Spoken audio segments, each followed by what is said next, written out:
The cloud competition has been really interesting with Microsoft. We're seeing much more more partners are getting into the environment. We're seeing a lot of competition in different areas, especially different type of package mixes. And a lot of times what we approach and we run into competition like that, it's all about the return on value that we perceive to give to our customers.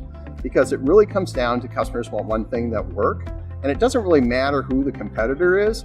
It's what competitor do you really want to choose, or what customer do you really want to use, and how do you actually have a product that actually works. We noticed some two inflection points, and the one that happened in about 2010 was Microsoft canceled the Essential Business Server. At that point, that's when the BPOS environment came in place, and that was key for the transition to market. After then, it's just been a movement.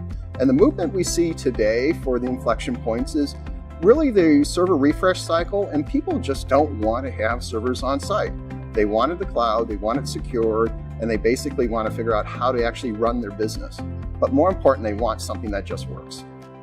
And the way we got into the business was to basically embrace the cloud for ourselves, for our productivity, and try to be really serverless environment in ourselves in our office. Make sure we conducted how we do things under Skype for Business. So we basically lived and breathed the product. By doing it that way, we're able to actually bring that value, our learning, to our customers. And that gave us also the ability to be ahead of our competition. That's one of the key things we do. It's about bringing value because customers want something that just works, and that's what we provide. You have to constantly innovate with everything that you're doing. I mean, we're seeing changes on a 90-day basis. If you ask me what I was doing from a business model a year ago versus what we're doing now, it's totally different. Even how we actually look at the way we measure success. We measure success by looking at midline revenue in terms of gross profit. We look at success in terms of the return on value from customers. We have KPIs on that.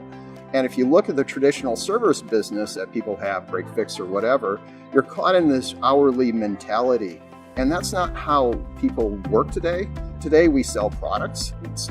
If you haven't decided how to start a cloud practice, the best thing to look at is you start looking at what Microsoft makes available. And the key part that partners need to look at is you have to basically embrace competency.